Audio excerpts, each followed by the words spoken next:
Hello everyone, welcome back to my channel. कैसे हैं आप लोग। तो आज के वीडियो में मैं आपके साथ शेयर करूंगी कि जो है ना अमेरिका वैक्स से कैसे जो है वैक्सिंग कर सकते हैं। तो देखिए बहुत ही ईजिली होता है और वैक्स को हमें तो अमेरिका वैक्स थोड़ा ज़्यादा टाइम लगता है ना मेल्ट होने में। तो इसे मैंने वैक्स हीटर पे डाल दिया है और बिल्कुल एकदम पूरा लिक्विड भी नहीं करना है, ये बहुत ज़्यादा भी गर्म नहीं करना है और बहुत ज़्यादा भी ठंडा नहीं रखना है। तो देखिए मैं यहाँ हैंड का वैक्स कर रही हूँ। तो सबसे पहले है ना ये वाइप से मैंने हैंड पोंछ लिया है, अच्छे से क्लीन कर लेंगे। तो देखिए कोई भी काम करने से पहले है ना उसे क्लीन करना बहुत ज़रूरी होता है। उसके बाद टॉवल से हमें बिल्कुल ही ड्राई कर लेना है, क्योंकि थोड़ा भी पसीना वगैरह या फिर भीगा रहता है ना हैंड, तो वो नहीं होता है। तो देखिए अब इसके देखिए हाथ हमारा ड्राई हो चुका है। अब हम इस पर ना कोई भी पाउडर लगा लेंगे। तो देखिए अभी गर्मियों का सीज़न है और चिपचिपा मौसम है, बरसात का भी, तो बिल्कुल एसी के बिना बहुत दिक्कत हो जाती है। अगर आप अच्छा चाहते हैं तो आपको एसी में करना ही होगा, नहीं तो फिर उसके बाद जो है ना अलग मेथड होता है कि फिर आप उसको बहुत ही अच्छे से आइसिंग कर ले उससे पहले, ताकि आपका जो बॉडी है जहाँ पे भी आप कर रहे हैं वो ठंडा हो जाए। तो देखिए बिल्कुल पतला सा लेयर यहाँ मैंने लगा लिया है और जिस डायरेक्शन में जो देखिए हमारा हेयर होता है ना उसी डायरेक्शन में हमें उससे सीधा डायरेक्शन में लगाना होता है। और इसके बाद उस पर पट्टी लगाना है, उसको इस तरह से अच्छे से प्रेस देके इसे चिपका लेना है। और बहुत ही ईजिली है ना ये वैक्स से जो है हमारा हो जाता है। छोटे छोटे जो है ना पोर्शन में करना है, बस हमें इस तरह से बाल के अपोजिट डायरेक्शन में अच्छे से खींच देना है। तो देखिए जिस तरफ बाल है ना हमें बस उसके अपोजिट डायरेक्शन में खींचना होता है। तो इससे जो है एक ही बार में आपका काम हो जाता है। तो थोड़ा सा हर तरफ है ना हमें लगा लगा के करना है इसी तरह से। और देखिए वैक्स करने से बहुत ज़्यादा फ़ायदा होता है और बिल्कुल स्किन जो है ना क्लियर एंड फेयर भी हो जाता है, क्योंकि उस पर जो है ना हल्का सा इस पर टैनिंग वगैरह भी रिमूव हो जाता है। ब्लैक डेड सब जो होता है ना डेड स्किन, वो सब भी रिमूव हो जाता है और स्किन जो है ना ग्लो करने लगता है और एक टोन ज़्यादा फेयर भी हो जाता है। और रीका वैक्स तो आप लोग जानते ही हैं, ये बहुत ही ज़्यादा इफ़ेक्टिव होता है और ये नॉर्मल वैक्स से है ना बहुत अच्छा रिजल्ट देता है। देखिए नॉर्मल वैक्स का भी रिज़ल्ट अच्छा है, लेकिन वो कहते हैं ना जितना जो एक्सपेंसिव होता है उसका काम उतना ही ज़्यादा अच्छा होता है। तो ये देखिए यहाँ पे जो है ना इसका रिज़ल्ट बहुत अच्छा होता है, आपकी स्किन में बिल्कुल ग्लो कर देता है। तो देखिए इस तरह से हमें बहुत ज़्यादा भी वैक्स को नहीं लगाना है, बस एक तरफ जो पूरे अच्छे से स्प्रेड कर लेना है। उसके बाद छोटे छोटे पोर्शन में, क्योंकि अगर हम एक बार लंबा सा पूरा पोर्शन करते हैं ना तो उससे भी जो है हल्का सा पेन हो सकता है, लेकिन छोटे छोटे पोर्शन में अगर हम करेंगे तो बिल्कुल भी पेन नहीं होगा और बहुत ही कम टाइम में हमारा जो है ना काम बहुत ही अच्छे से हो जाएगा। तो देखिए एक सारे लोगों का बाल है ना सीधे ही डायरेक्शन में नहीं होता है, किसी किसी का थोड़ा सा मुड़ा हुआ होता है। तो हमें उसी हिसाब से है ना थोड़ा सा इस तरह से गोल करके हमें लगाना होता है, उसी डायरेक्शन में हमें वैक्स लगाना होता है। तो देखिए यहाँ पे जो है ना ये सब पे लगता है कि हेयर नहीं है, लेकिन हथेली पे लेकिन रहता है, हमें पूरा अच्छे से काम करके देना होता है। और कहीं भी देखिए एक भी बाल छूट जाए तो ध्यान रखना है और पूरे अच्छे से हमें दोबारा भी उस पर करना पड़े तो कर देना है। काम हमारा बहुत ही अच्छे से होना चाहिए, ताकि ही क्लाइंट आएंगे फिर से दोबारा ना। तो देखिए यहाँ पे हमें भी लगता है ना कि यहाँ पे बाल नहीं होगा, लेकिन होता है। और नहीं तो वो जितने भी डेड स्किन वगैरह होते हैं ना वो सब रिमूव होते हैं। तो हर तरफ ये फिंगर वगैरह सब पे ज्वाइंट सबका भी जो है ना वहाँ पे तो रहता ही है डेड स्किन, वो सब भी अच्छे से क्लीन हो जाता है। तो देखिए यहाँ पे इस तरह से छोटे छोटे पोर्शन में अब बहुत इजी होता है वैक्स करना। और ये रीका वैक्स है तो इससे हम फेस का भी नॉर्मल सा वैक्स करते हैं और इसका रिज़ल्ट बहुत अच्छा होता है। कोई ज़रूरी नहीं है कि अगर आप एसी नहीं है तो एसी में ना एसी ही में करें। इसके लिए आप क्या कर सकते हैं कि थोड़ा सा पहले फिटकिरी जो होता है मार्केट में आसानी से मिल जाता है, उसे भी आप अच्छे से रब कर सकते हैं जहाँ पे आपको वैक्स करना है। फिटकिरी भी नहीं है तो आइस लेके खूब अच्छे से 2 मिनट तक हमें पूरे पे अच्छे से रब कर लेना है। उसके बाद ड्राई करके तब हमें वैक्स अप्लाई करना है। मेनली बस वहीं जैसे मैंने कहा कि बॉडी को ठंडा करना होता है, तो थोड़ा सा बॉडी को अच्छे से ठंडा, क्योंकि पसीना वगैरह ना आए। और अगर एसी नहीं है तो कूलर में भी काम चल सकता है, या फ़ैन के नीचे आप डायरेक्ट बैठ जाएंगे और जल्दी जल्दी से काम करेंगे ना तो भी आपका वैक्स जो है ना हो जाएगा। टाइम लगता है लेकिन हो जाता है, और एसी है तब तो सबसे बेस्ट है। बस ये थोड़ा सा जो मानसून है ना उसमें दिक्कत होता है, वैसे तो वैक्स हो ही जाता है।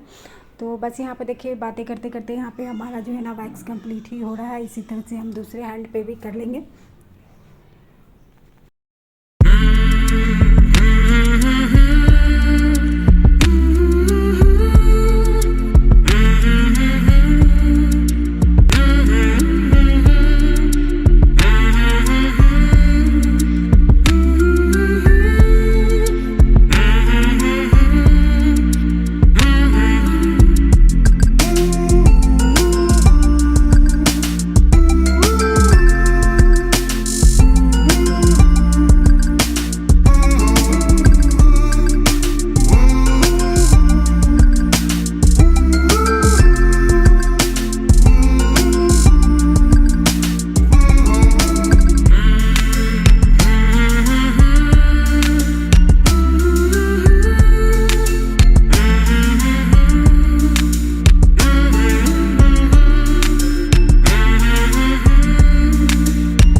तो देखिए बस हमारा यहाँ पे वैक्स कंप्लीट हो रहा है। उसके बाद जो होता है ना, इसका क्रीम होता है आफ्टर वैक्स वाला, वो भी हमें लगा देना चाहिए। अगर वो नहीं है तो हमें जो है ना बॉडी लोशन या कोई भी मॉइस्चराइज़र ज़रूर अप्लाई करना चाहिए।